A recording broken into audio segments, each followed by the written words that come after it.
Merhabalar, Ayşen Örgüleri YouTube kanalıma hoş geldiniz. Bugün size çok güzel bir bebek yeleğinin yapılışını anlatmaya çalışacağım. Şöyle 3 renk ip kullanacağım arkadaşlar. Beyaz ipten bir tane tam gitti yeleğimize. Gri ve kırmızıdan da birazcık kullandık. Evde şöyle arta kalan iplerle bu yeleğimizi rahatlıkla yapabilirsiniz. Onu da söylemiş olalım. Bunlar arkadaşlar 250 metre ip, orta kalınlıkta bir ip. Şöyle 3 numarada benim tığ kullandım. Sizin ipinizin kalınlığınıza göre tığınızı seçebilirsiniz. Şimdi yeleğimize geçelim. Arkadaşlar bugün size bu güzel yelek modelinin yapılışını anlatmaya çalışacağım. Yeleğimiz 1 yaş için uygundur. 6 aydan sonra giyebileceği güzel bir yelek. Ben şöyle bir günde çekimiyle beraber yaptım. Bir günde yapabileceğiniz bir yelek modelimiz var diyebiliriz. Şöyle ölçülerini vereyim arkadaşlar. Yeleğimiz robadan başlanıyor. Zincir çekip robadan başlıyoruz. Yelek ölçülerimiz 72 zincirle başlayıp ön kısmına 11 tane trabzan yapıyoruz. Kol 14 tane kollarına yapıyoruz arkadaşlar. Sonra arka bölüme şöyle orta bölüme 22 tane trabzan, yine kola arkadaşlar 14 trabzan, ön kısmına yine 11 trabzanla başlıyoruz. Ölçülerimiz de bu şekilde. 2 yaş için yapacaksanız arkadaşlar benim ölçülerime 2 tane daha ekleyerek 2 yaşı da bulabilirsiniz. Şimdi yapım aşamasına geçelim. Arkadaşlar. Ben 1 yaş için 72 tane zincir çekeceğim. Bu zincir sayısı sizin ipinizin kalınlığına göre de değişebilir. Şöyle zincirlerimi 72 tane çekip geleyim.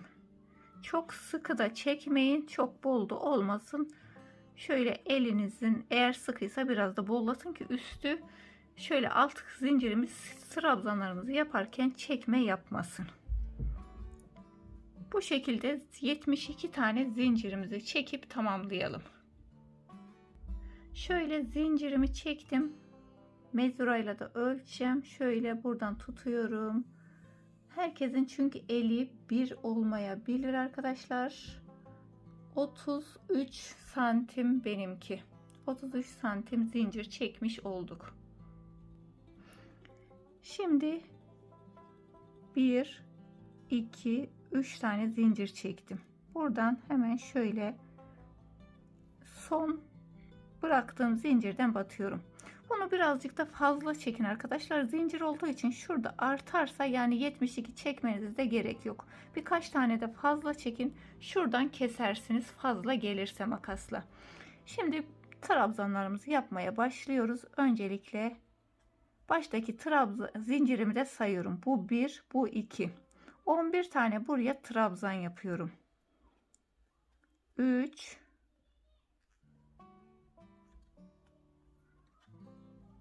4, 5, 6,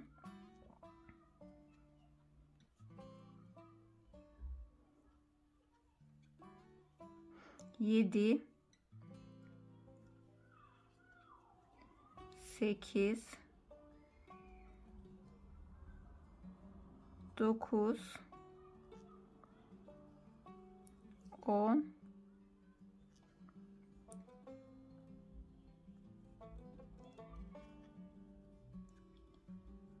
11. Buraya 11 tane toplamda trabzanımızı yapmış olduk. 1, 2, 3, 4, 5, 6, 7, 8, 9, 10, 11. Şimdi bir tane zincir çekiyorum. Bir zincir çektim. Başına bir kere doladım. Hiç zincir atlamadan bir sonraki zincire batıyoruz. Şöyle zincirime batıyorum.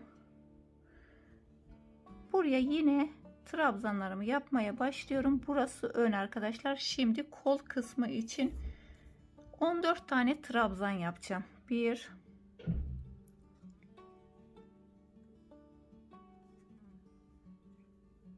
2, 3, 3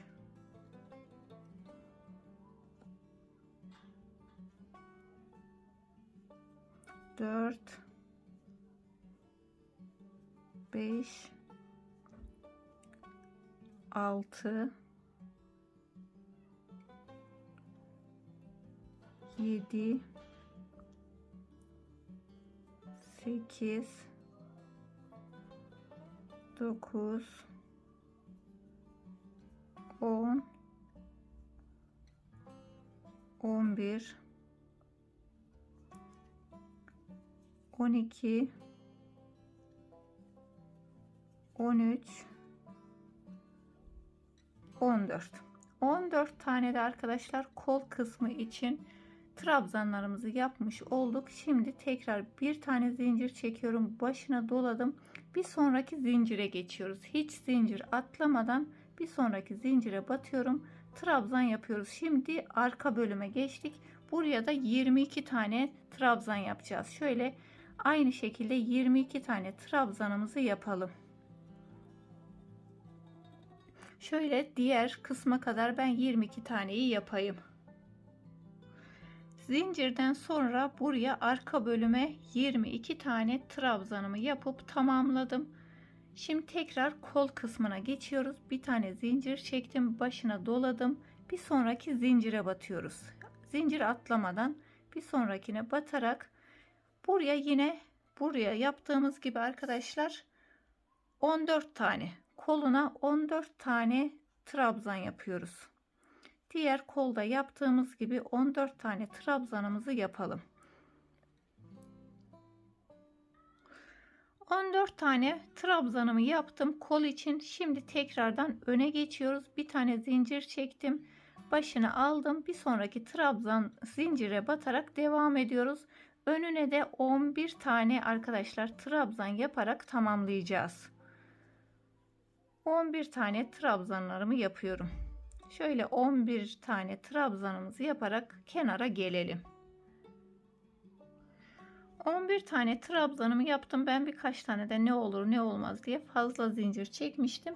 Fazla çekerseniz arkadaşlar sizin için de daha iyi olur. Şöyle biraz mesafe bırakarak bunu çekip burayı da tamamen şöyle sıkılıyorum, gördüğünüz gibi. Sıkıladım.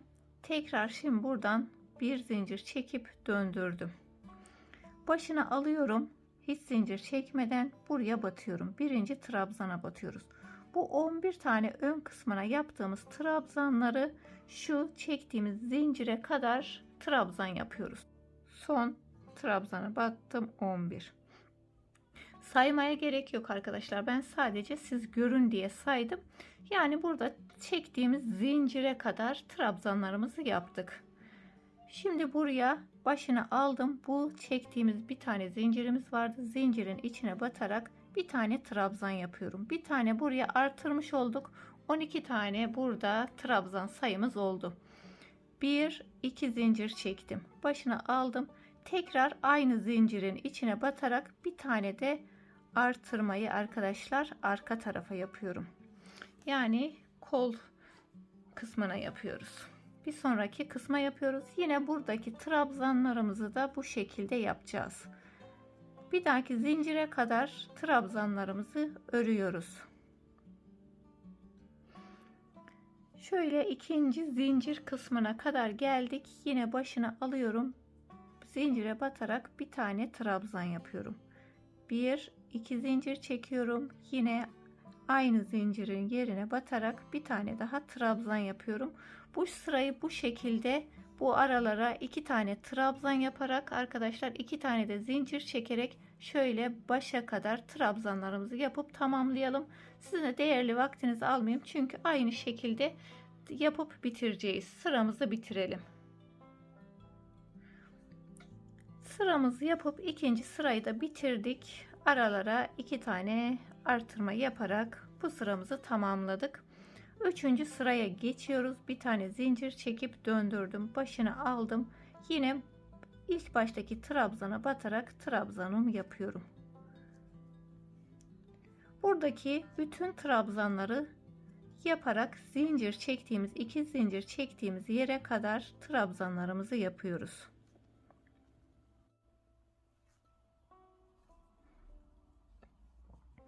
Şöyle 2 tane çektiğimiz zincire geldik. Başını alıyorum. Bu sırada da 2 tane artıracağız. Hemen buraya batıyorum. 2 tane trabzan yapıyorum. Bir, aynı yere batıyorum. Bir tane daha artırma yaptım. 2 tane bu bölümde artırmamızı yapmış olduk. 1, 2 zincir çektim. Başına bir kere doladım. Aynı yere batıyorum. Artırma 2 tane daha trabzan yaparak 2 tane artırma yapıyorum. Yani çektiğimiz zincirin içine 4 tane trabzan yaptık arkadaşlar. 2 tane zincir çektik. 2 trabzan, 2 zincir, 2 trabzan yaparak tamamladım. Şimdi buradaki diğer trabzanlara batarak her birine bir tane trabzan yaparak zincirimize kadar bu şekilde yapacağız. Bu sırayı da bu şekilde bitireceğiz. Farklı hiçbir şey yapmayacağız. Şöyle zincire kadar geleyim, bir kere daha burayı göstereyim, sonra sıramızı bitirelim. İkinci zincir kısmımıza kadar geldik. Şimdi tekrar başına aldım. 2 tane zincirimin içine batarak trabzan yapıyorum. 1 2 1 2 zincir çektim, başına aldım, tekrar aynı yere batıyorum, yine trabzan yapıyorum. 2 tane daha artırmış olduk. Başına aldım, tekrardan sıradaki trabzanın başına batarak buradaki bütün trabzanlarımızı bu şekilde köşelere 2 tane artırma yaparak arkadaşlar, 2 bu tarafa 2 o tarafa, yani 4 tane yaparak bu sıramızı da bu şekilde tamamlayalım. Sıramı yapıp bitirdim. 3. sıramız bitti. 4. sıramıza geçiyoruz. Şöyle zincir çektim, bir tane döndürdüm, başına bir kere alıyorum. Sıradaki ilk birinci trabzanın başına batarak ikili trabzanımı yapıyorum. Yine zincire kadar buradaki trabzanlarımızı yapalım.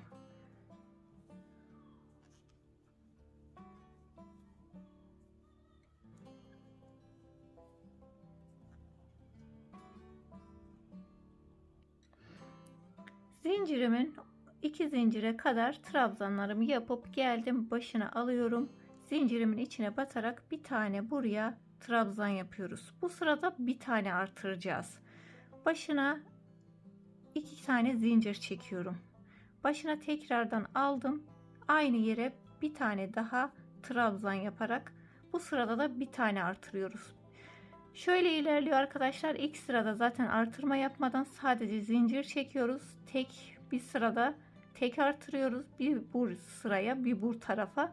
Diğer sırada 2 tane artırıyoruz. 2 buraya, 2 de buraya. Yani 4 tane artırmış oluyoruz deliklerimizde. Yine bir üst sırada 2 tane artırıyorum. Bir bu sıraya, bir bu öne, bir kola. Bu sırada da bu şekilde devam edeceğiz. Hiç farklı bir şey yapmadan yine trabzanlarımıza aynı şekilde bir tane artırma yaparak devam edelim. Şöyle bir tane daha şurayı da göstereyim. Şuraya kadar geleyim. Tekrar zincirin olduğu yere kadar örüp geldim. Hemen başını alıyorum. Zincirin içine bir tane ikili trabzanımı yaptım. 1 2 zincir çektim, başına tekrar alıp aynı yere bir tane daha trabzan yaparak burayı tamamlamış oldum. Tekrardan başına alıyorum, trabzanlara, sıradaki trabzana batarak bu sırayı da bu şekilde devam ettirelim arkadaşlar. Farklı hiçbir şey yapmayacağız. Bir sırada 1 artıracağız, bir sırada 2 artıracağız. Bir sırada bir sırada bu şekilde tamamlayacağız. Kaç sıra öreceğimizi ben size söyleyeceğim arkadaşlar. Ben öreyim, siz de örün. Sonra diğer kısımlarında görüşmek üzere diyelim. Arkadaşlar ben roba kısmını yapıp tamamladım. 10 sıra toplamda burada sıramız olmuş oldu. Siz eğer biraz daha geniş istiyorsanız veya biraz daha dar istiyorsanız bir sıra artırıp bir sıra eksiltebilirsiniz. Şöyle mezurayla da ölçelim. Şimdi şöyle sıfırdan tutuyorum. Şöyle tutalım. Sıfırdan tutuyorum. Benimki 11,5. 11,5 benim robanın yüksekliği oldu. Şimdi kollarımızı ayırmaya geçelim. Bir tane zincir çekmiştim. Şimdi hemen şöyle döndürüyorum arkadaşlar. Şuradaki zincire kadar öreceğiz. Bundan sonra kolumuzu ayrımını yapacağız. Hemen baştaki trabzana batıyorum. Şöyle ilk trabzanımı yaparak buradaki bütün trabzanlara batarak değişiklik yapmadan şuradaki zincirime kadar şuraya kadar gelelim. Ben şimdi buraya kadar öreyim. Kol kısmına kadar örüp geldim. Şimdi burada 2 tane artırmamız var arkadaşlar. Bu 2 tane, burada bir tane de bırakmıştık. Son 10. sıramızı. Burada 2 tane artırmamı yapıyorum. 1 2 2 tane artırmamı yaptım. Başını alıyorum. Şimdi bu kol kısmını şöyle ikiye katlıyorum.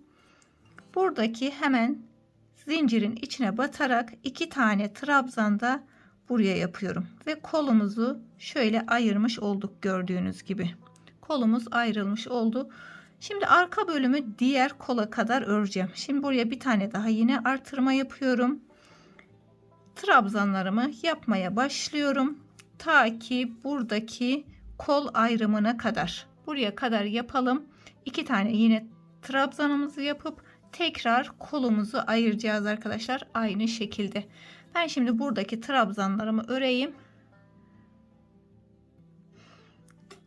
Şöyle zincirimin olan kısma kadar geldim. 2 tane buraya trabzan yapıyorum. 2 tane trabzanı yaptıktan sonra şöyle arka bölümü ördük arkadaşlar. Şimdi biz arka bölümden sonra tekrardan başını aldım. Yine ikiye katlıyorum. Katladıktan sonra hemen buradaki zincirime batıyorum. Buraya 2 tane trabzan yaparak kol kısımlarını bitirmiş olduk. Bu ön bölümü şimdi buraya kadar örelim arkadaşlar. Sonra şimdi modelimize geçeceğiz çünkü.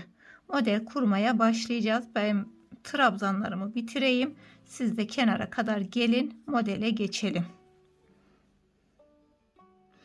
Ön bölümü ördüm ve bitirdik. Şimdi buraya 1 2 3 tane zincir çektim. Hemen döndürdüm. Buradan bunu atlıyorum arkadaşlar. İkinciyi de atlayıp üçüncüye batıyorum. Üçüncüye batıp buraya bir tane trabzan yaptım. Şöyle burada bir tane zincirimiz oldu. Buraya bir tane model yaptık. Şimdi 1 2 3 tane zincir çektim. Başını aldım. Aynı yere batıyorum.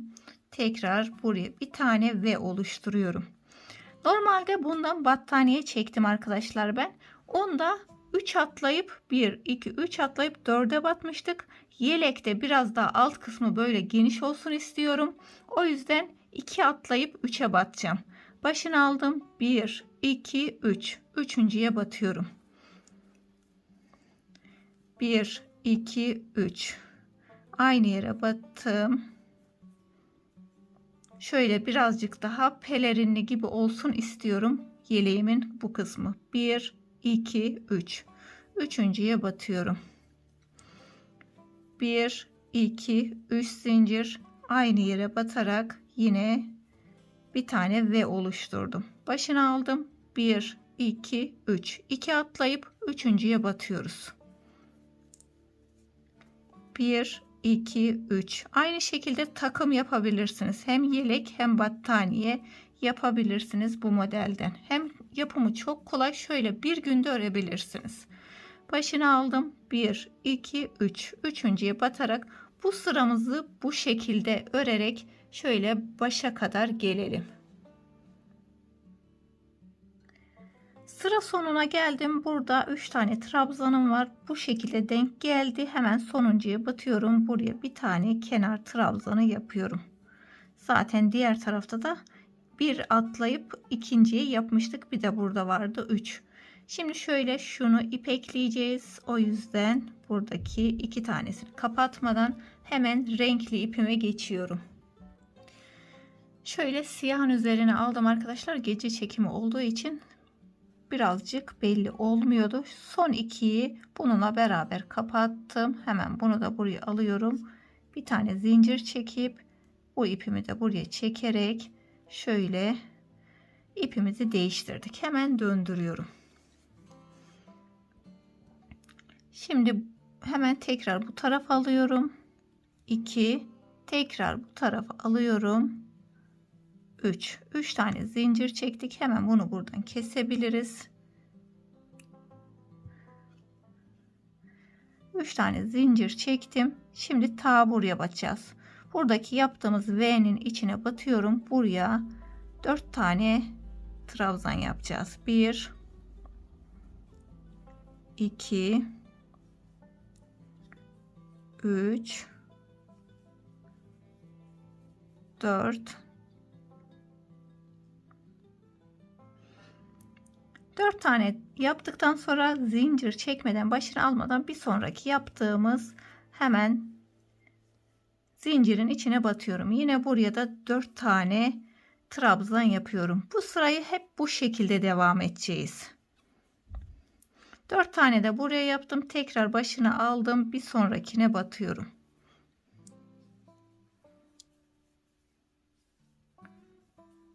Dediğim gibi çok kolay arkadaşlar.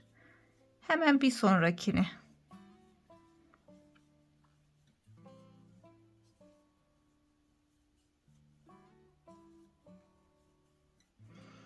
Her bir zincirin içine 4 tane trabzan yaparak bu sıramızı da bu şekilde tamamlayalım. Sıra sonuna geldim. Son dörtlü trabzanlarımı yaptım yuvamın içine. Şimdi hemen bir tane zincir çekiyorum. Buradaki zincirime batıyorum. İlkin yaptığımız kafesin içine batıyorum. Buraya bir tane trabzan yaptım. Bir zincir çekip burada ipimi kesiyorum arkadaşlar. Ben hep böyle sağ taraftan geleceğim. Sağ taraftan renkli kısımlarımı her zaman geleceğim. Yalnız beyazı hiç kesmeden devam edeceğiz. Hemen şöyle beyaz ipimi alıyorum. Beyaza hemen şuradan ekliyorum beyaz ipimi. Şöyle ince bir tığla daha kolay alabilirim diye düşündüm. Hemen bunu aldım. Yine aynı şekilde tığımı takıyorum. İpimi yukarı aldım. Bir zincir çektim. Hemen döndürüyorum. Bir çekmiştik. 2, 3, 4, 5. 5 tane zincir çektim. Şöyle şuraya bir tane yarım V yapıyorum arkadaşlar. Buraya sonra geldiğimizde bir tane yarım şöyle trabzan yapacağız. Tekrar hemen başını aldım. Hiç zincir çekmeden bu grilerin ortasına, şu ayrık yerine batıyorum. Yine V yapıyoruz. Buraya bir trabzan yaptım. 1, 2, 3 zincir. Başını aldım. Aynı yere batarak tekrar bir tane buraya V yaptım. Başını aldım. Bir sonraki ikisinin arasına batarak buraya bir tane trabzan yaptım. 1, 2, 3 zincir, aynı yere batarak yine modelimi yaptım. Başını alıyorum. Arasına batıyorum. 1, 2, 3. Aynı yere batıp trabzanımı tamamlıyorum. Bu sırayı da bu şekilde yapıp şöyle tamamlayalım arkadaşlar. Sonra kırmızıyla buradan devam edeceğiz. Tekrar oradan gelmeyeceğim. Bunu hiç kesmeden iki taraftan da öreceğim. Yalnız renkli iplerimi sadece buradan sağ taraftan örerek devam ettireceğim. Bu sırayı da tamamlayalım. Geldim sıra sonuna. Şu ipimi de uzun kesmiştik. Şöyle onun üzerine trabzanlarımızı yapıp ondan sonra keselim. Hemen buradaki kafesin içine battım. Şöyle bir tane trabzanımı yaptım. Bir zincir çektim. Buraya bir tane yarım trabzan V yapıyoruz ki arkadaşlar. Bir tane yarım buraya V yapacağım. Şöyle hemen yine buraya batıyorum. Bir tane buraya trabzan yaptım. Buraya yarım bir tane V yapmış olduk. Buraya bir zincir çekip burada bırakıyorum.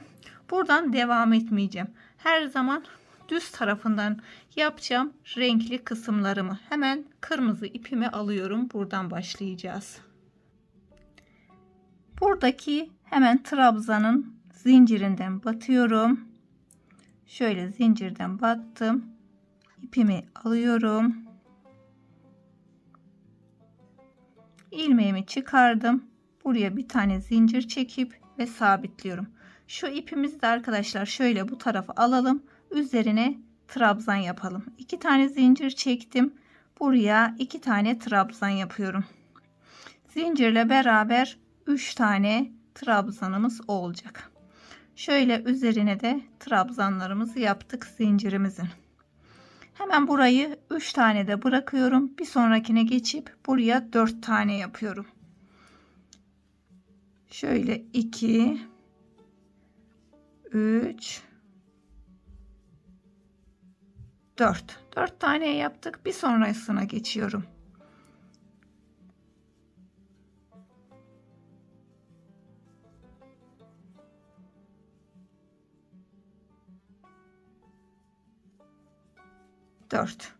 Bu şekilde devam ediyoruz. Hep sıramızı.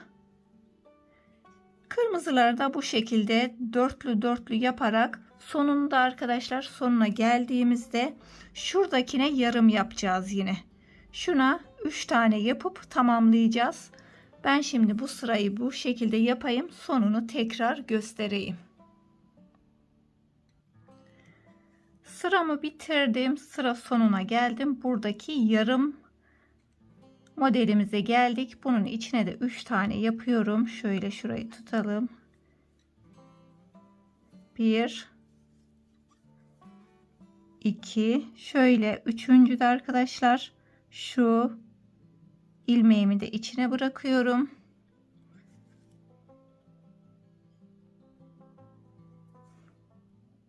Şu ilmeği içine geçiriyorum ki bunu buradan sıfırlayalım, çıkmasın. 3 tane yarım yaptım. Hemen bunu buradan sıfırladım. Şimdi bu ipimi bırakıyorum. Bunu alıyorum. Tekrar hemen yine V'lerimize başlıyoruz. Birinci sıradaki gibi V yapacağız şimdi. Bir zincir çektim. 2 3 4 tane zincirimi çektim, başını aldım, hemen buraya batıyorum. Burada bir tane şöyle yarım yapmadık. Bir sırada yarım yapıyorum, bir sırada yapmıyorum. Hemen bir sonrakine batarak burada bu şekilde bir tane modelimizi yaptık. 1 2 3 zincir, tekrar ve yaptım. Tekrar başını aldım, bir sonrakine batıyoruz. Yeleğimiz bu şekilde devam edecek arkadaşlar. Ben şimdi bunu istenilen uzunluğa kadar örün. Ben de öreyim. Siz de örün. Ondan sonra diğer kısımlarına geçelim. Bu şekilde devam ettirip bitirelim. Uzunluğunu siz kendi çocuğunuza göre ayarlayın. Şunu da göstereyim. Ben bunu battaniye modeli olarak veya yelek modeli olarak çekmiştim arkadaşlar. Şöyle şu kenarında sizler için göstermiş olalım. Gördüğünüz gibi burada boş. İkinci sırada V'mizi yaptık. Burada dolu yarım bir tane trabzanımız var. Burada yine boş bırakmışız bu sırada. Bu sırada yine boşumuz var. V'mizi yapmışız. Son sırada dolu. Hangi sıralara denk gelmiş bizimki? Biz gri ile başladık. Burada kırmızı ile başlamışız. Griler burada yarım trabzanlara denk gelmiş. Yarım trabzanlarda grileri yarımlarda yapmışız. Boşlarda kırmızıyı yapmışız. Bizimki burada tam tersi oluyor. Kırmızılar yarımlara denk geliyor. Çünkü orada kırmızıyla başlamışım. Burada gri ile başladım. Onu da göstermiş olayım. Bunun linkini de arkadaşlar altına atarım. Bunu daha çok ördüm çünkü. Altına, bu videonun altına eklerim. Anlamamış olanlar da oradan bakarak anlaşılır olur diye düşünüyorum. Şimdi örmeye devam edelim. Arkadaşlar yeleğimizin etek boyunu örüp tamamladım. Şöyle kaç tane yaptığımızı, renklileri saymak istiyorum. Griden başlamıştık. 1 2 3 4 5 6 7 8 9 10 11 12 13 13 tane renkli kısımlarını yaptık. Son sıraya geldiğimde arkadaşlar kırmızı yerine beyaz yaptım. Çünkü üstüne de bir sıra şimdi trabzan yapıp sonra ters sık iğne ile lastiğimizi bitireceğiz. Şimdi yapım aşamasına geçelim. Eğer biraz daha uzun istiyorsanız bir sıra daha örebilirsiniz. Biraz daha kısa istiyorsanız son gri sırasını örmeyebilirsiniz. Şimdi lastik kısmını örmeye başlayalım. Kırmızıların yerine beyaz ördük. Şimdi bunların her birine batarak şöyle bir tane zincir çekmiştim. Bir tane daha çekiyorum. İlk sık iğneye batarak hemen buraya bir sıra trabzan yapacağız arkadaşlar. Hiç atlamadan her bir sık iğneye trabzana batarak trabzanlarımızı yaparak kenara kadar gelelim. Eğer siz bunun yerine isterseniz lastik de yapabilirsiniz. Ben düz trabzan tercih ettim bugün. Bu şekilde trabzanlarımızı yaparak kenara kadar bütün etek boyunu bitirelim. Etek boyunun bütün trabzanlarını yapıp tamamladım. Şimdi ön partlara geldi. Şimdi ön partımızı yapacağız arkadaşlar. Hem düğme deliklerimizi açacağız hem de ön parttaki sık iğnelerimizi yapacağız. Hemen buradan ilk trabzana batarak bir tane sık iğne yapıyorum. Hemen bir sonrakine geçiyorum. İlk baştakine bir tane yaptım. Bir sonrakine geçiyorum. Tekrar bir sonrakine bir tane daha yapıyorum. Buradaki her bir trabzana yaptığımız trabzanlara 2 tane sık iğne yaparak yukarı doğru çıkacağız. 2 tane sık iğnemi yaptım. Sonra bir üst sıraya geçiyorum. 1 2 bir üst sıraya geçiyorum. 1 2 bir üst sıraya geçiyorum. 1 2 sonra bir üst sıraya, bu şekilde sıra sonuna kadar arkadaşlar, şöyle başlangıç kısmına kadar burayın hepsini sık iğne yaparak buraya kadar gelelim. Sıra sonuna kadar geldim. Ben burada 3 tane düğme yapacağım arkadaşlar. O yüzden düğme deliklerimi ayarladım. Siz baştan aşağıya düğme dikmek istiyorsanız, ben biraz burada 3 tane dikeceğim için aralarını yakın tuttum. Siz biraz daha uzak tutarak 5 tane düğme deliği ayarlayabilirsiniz sayarak. Şimdi hemen döndürüyorum. Bir tane zincir çektim. Hemen döndürdüm. İlk sık iğneye batarak bir tane sık iğne yapıyorum öncelikle. Şimdi 1 2 bir tane zincir çekmiştik, 2 olmuştu. Şöyle 3 tane zincir çektim. 1 2 3 üçüncüye batarak buraya bir tane düğme deliği yaptık. Şimdi tekrardan şöyle 2 3 4 5 6 7 7'yi yaptım. Tekrar buradaki işaretimi çıkarıyorum. 1 2 3 tane zincir çektim. Eğer eliniz sıkıysa 4 çekin. Düğmelerinizin büyüklüğüne göre de bunu ayarlayabilirsiniz. Ne kadar büyük düğme dikecekseniz şöyle yaptıktan sonra düğmenizi bir tane geçirin. Geçiyor mu diye emin olun. 1 2 3 üçüncüye batarak ikinci düğme deliğimizi oluşturduk. Tekrar sayıyorum. 2 3 buraya sıkıştırdığım zaman zaten bir tane sık iğnemiz oluyor. 3 tane oldu. 4 5 6 7. Bunlar atlayıp buraya batacağız. Hemen bunu çıkarıyorum. 1 2 3 tane zincir çektim, ikisini atlıyorum, üçüncüye batıyorum. Tekrar buradaki sıradaki bütün sık iğnelere batarak aşağıya doğru sık iğnelerimizi yaparak bu sıramızı da tamamlayalım. Sıra sonuna kadar geldim. Yine etek ucundayız. Bir tane zincir çektim. İlk sık iğneye batarak, pardon, başını alıyorum bu sefer. Başını alarak ilk sık iğneye batarak yalancı trabzan yapıyoruz. Başını aldım. Trabzana batarak şöyle üçünü beraber kapattım. Başını alıp trabzana batarak yalancı trabzan yapıyoruz buraya. Her bir sık iğneye bir tane yalancı trabzan yapıyorum. Başını alıp üçünü beraber kapatıyorum. Başını aldım. Sık iğneye batıp üçünü beraber kapattım. Bu şekilde arkadaşlar düğme yeri yaptığımız yerlere kadar aynı şekilde yapıp tamamlayalım. Şöyle yukarıya kadar geldim. Ben diğer ikisini yaptım. Şimdi bir tanesini bıraktık beraber yapalım diye. Hemen başını alıyorum. Zincirin içine batıp üçünü beraber çıkıyorum. Yine zincirin içine de yalancı trabzan yapıyorum. 2 tane.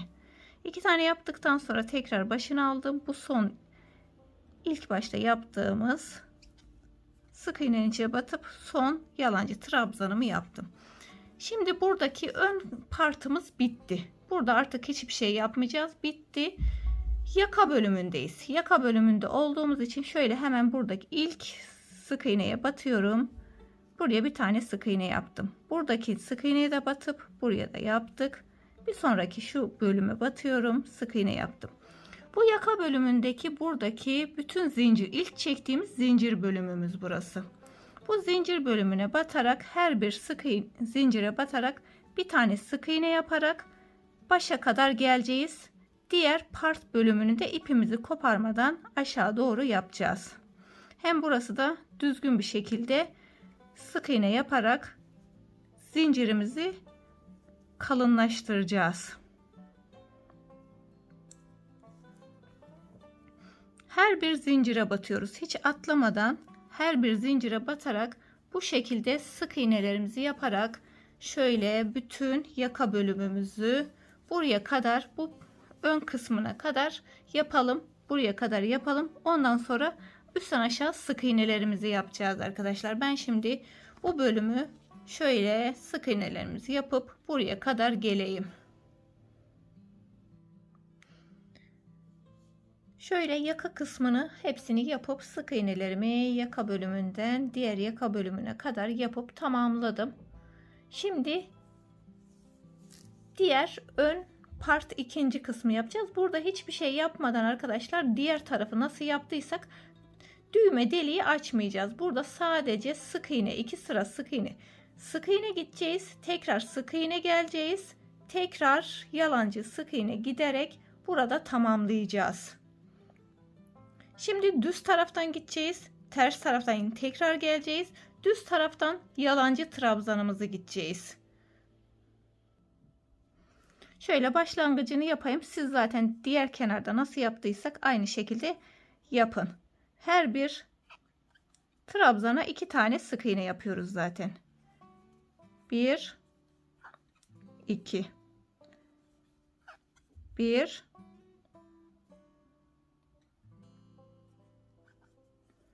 2. Bu şekilde arkadaşlar sık iğnelerimizi yapalım. Aşağı sık iğne yapalım.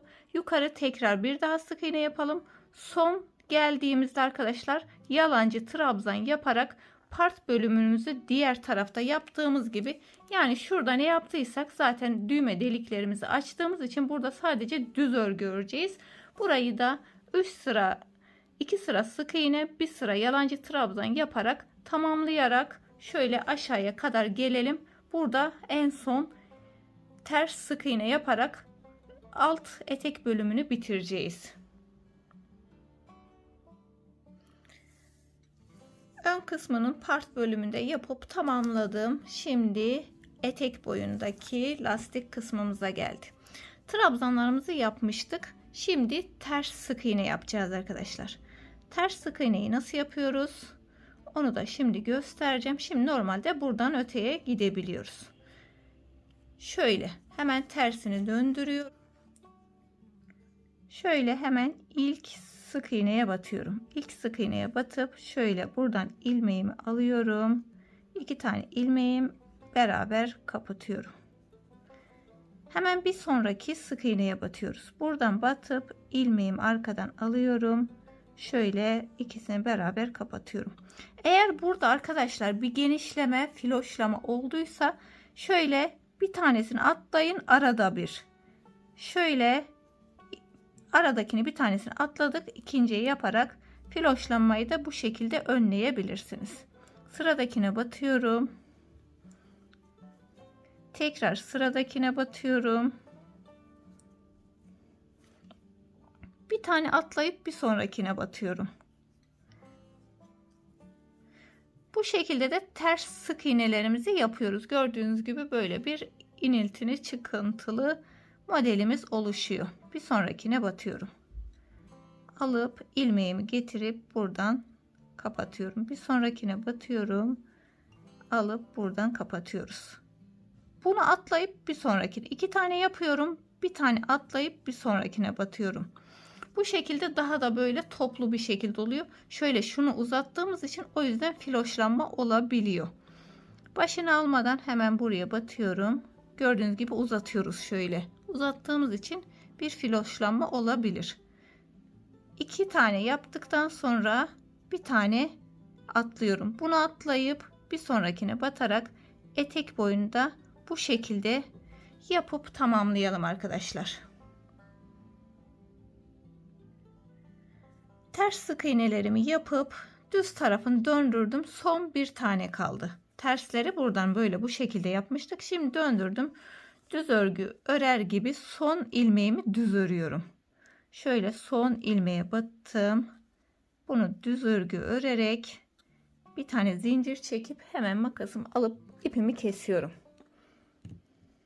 Şöyle birazcık uzun keselim ki iğneyle veya tığla bunu içeri alıp saklayalım arkadaşlar. Şimdi kol bölümüne geçelim. Kolunu da yapıp bitirelim yeleğimizi. Kolun şöyle alt kısmından hemen başlayacağım.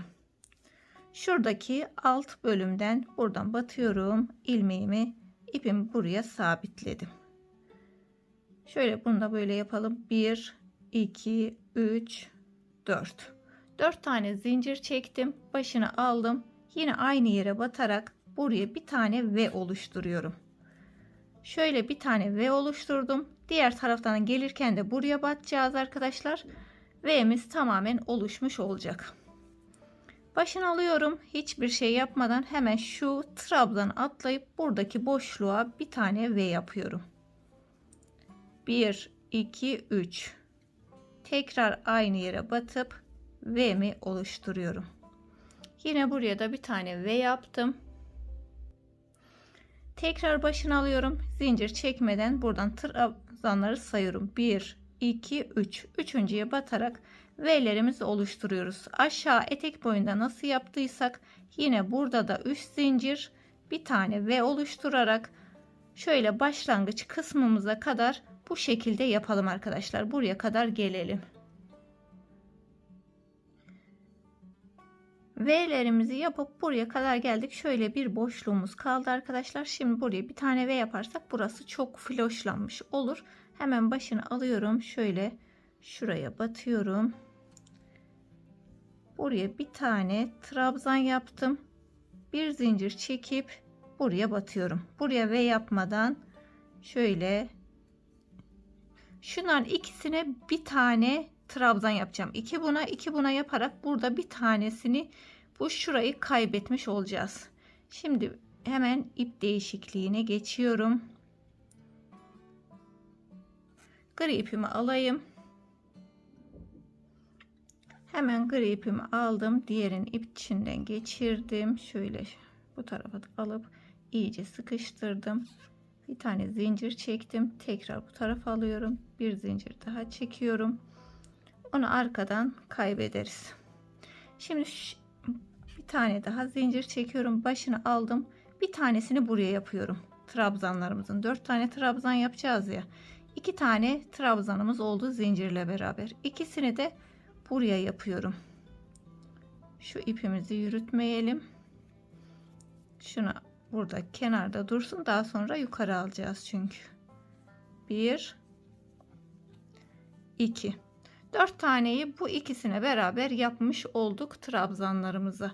Şimdi tekrardan buradaki her bir trabzana 4 tane yaparak V'nin içine 4 trabzan yaparak devam ediyoruz. Aşağıda ne yaptıysak aynısını yapacağız arkadaşlar. Bir sonrakine batıyorum.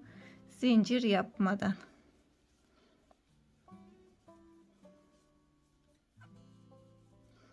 Şöyle 2 4 sonra bir sonrakine geçiyorum.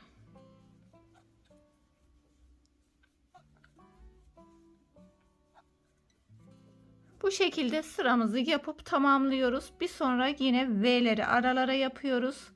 Ben bunu tamamlayayım. Şurada ipi nasıl yukarı aldığımızı da göstereyim. Ondan sonra diğerleri aynı şekilde devam edecek. Sıra sonuna geldim. Hemen buradaki sıradaki ilmeğe batıyorum. Kaydırma yöntemiyle kaydırdım. Zincir çekmeden ipimi alayım önce. Ondan sonra hemen bunu bırakıyorum. Diğer beyaz ipimi alıyorum. Bunu da şöyle sıkıladım. Bunu artık kesebiliriz. Yalnız bunu uzunca kesiyorum. Bunu tığla birkaç kere arkadan geçeceğim arkadaşlar. Hemen ipimi buraya sabitledim. 1 2 3 4 tane zincir çektim. Hemen şu araya batıyorum. Buraya bir tane V oluşturdum. Geldiğimiz zaman buraya batacağız. V'mizi bitirmiş olacağız. Tekrar bir sonraki ara boşluğa batıyorum yine. Aynı diğer yaptığımız gibi 1 2 3 başını alıyorum. Bir sonrakine batıp trabzanımı yapıyorum. 3 zincirimi çekiyorum. Tekrar aynı yere batıp V'mi oluşturuyorum. Şimdi V'lerimizi yapıp buraya kadar gelip kaydırma yöntemiyle birleştirelim. Sıra sonuna geldim. Hemen buradaki 1 2 3 üçüncü zincirime batıyorum. Üçüncü zincire batıp kaydırma yöntemiyle kaydırarak burayı da biriktirmiş olduk. Şimdi kırmızı ipimize geçiyoruz. Kırmızıyı yapalım arkadaşlar. Sonra yine aynı bu şekilde V'lerimizi yapıp sonra beyaz yapacağız. Ben şöyle diğer kolundan yapayım. Çünkü aynı şeyleri yapıyoruz. Videomuzda çok uzamasın. Biz şimdi V'lerimizi yaptık. Kırmızıları yapacağız. Aynı griyi nasıl yaptıysak kırmızıları yapalım. Sonra V'leri yapalım. Sonra V'lerin üstüne arkadaşlar bir sıra gri'nin yerine beyaz yapacağız. Sonra gri'nin yerine beyazla yapıp etekteki gibi bitiriyoruz. Sonra ters sık iğne yapıyoruz arkadaşlar. Ters sık iğneyi de etek bölümünde gösterdim nasıl yapıldığını. Eğer kolu da filoşlanıyorsa 4 tane yapıp bir tane atlayın. Şimdi ben bunu tamamlayayım. Sonra sık iğnelerini yaparken beraber yapalım. Şöyle son sırayı da yapıp tamamladık arkadaşlar. Siz isterseniz bir sıra daha yapabilirsiniz. Ben bu sırada bırakıyorum. Artık trabzan yapmadan ters sık iğnelerimizi yapacağız. Burada olduğu gibi. Ters sık iğnelerimizi yine tersten yapacağız. Ters tarafından yapacağız. Şöyle hemen döndürüyoruz. Şunu da söyleyeyim arkadaşlar. Kaç tane koluna model yaptık. Şöyle V'lerimiz 16 tane oldu. 16 tane toplamda V yapmış olduk. V'lerin içine de 16 tane renkli kısımlardan trabzanlarımız oldu. Bir tane zincir çekiyorum. Hemen döndürüyorum. Döndürdüm. Ters tarafından batmak daha kolay olduğu için arkadaşlar şöyle şuradan hemen bu tarafa doğru. Bu tarafa doğru gelmiyorum. Bu tarafa doğru gidiyorum. Ters tarafa doğru sık iğnelerimi yapmaya başladım. Şöyle ikinciyi yaptım.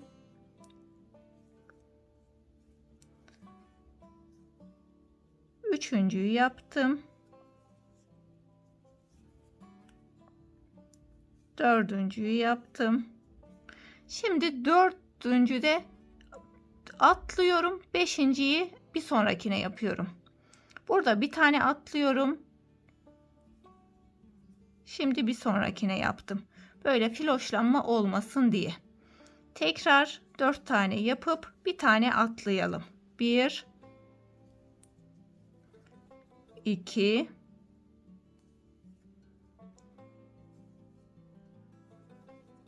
3 4 5.'yi atlıyorum. 5.'de bir tane atlayıp bir sonrakinden alıyorum. Bu şekilde sıramızı yapıp başa kadar tamamlayalım. Şimdi düz önünü döndürdüm. Şuradaki son sık iğneme batıyorum düz olarak. Ters sık iğne yapmadan şöyle kaydırma yöntemiyle yapıp bir tane zincir çekerek bunu hemen kesiyorum. Şöyle uzun kesin ki rahatça içeri alabilirsiniz saklarken. Saklamasında şöyle bir tane göstereyim. Hiç bilmeyenler için. Hemen şöyle uzun kestim arkadaşlar. O yüzden şuradan batıyorum. Başka bir ince tığ kullanırsanız daha kolay alırsınız. Benim yanımda bu var şimdilik. Bundan daha ince bir tane daha var. Onunla daha kolay alabiliyorum. Şöyle yaptıktan sonra arkadaşlar bir tane de zincir çekerek ondan sonra şöyle çekin. Tekrardan buradan yine içeri alıyorum. Tekrar zincir çekiyorum. Böyle zincir çekerseniz asla çıkma olmaz. Yaptıktan sonra bir kere daha şuradan içeri alıp sonra keseceğim. Şöyle içeri alıyorum. Şuradan çekip makasımı alıp bunu kesiyorum. Bütün iplerimi bu şekilde ben içeri alıyorum. Burada 2 tane zincir çekiyorum. Sonra içeri aldıktan sonra kesip bitiriyorum. Şimdi yeleğimizin son haline geçebiliriz. Düğmelerinizi istediğiniz gibi düğme dikebilirsiniz. Ben şimdi düğmelerimi de ayarlayayım. Arkadaşlar ben yeleğimi yapıp bitirdim. Bence çok şık ve çok da güzel oldu. Şöyle bir günde yapabileceğiniz bir yelek modelimiz oldu. Umarım siz de beğenir benimle beraber yaparsınız. Bugün de bir videonun sonuna geldik. Beni izlediğiniz için çok teşekkür ederim. Bir sonraki videoda görüşmek üzere. Kendinize iyi bakın. Allah'a emanet olun. Hoşça kalın.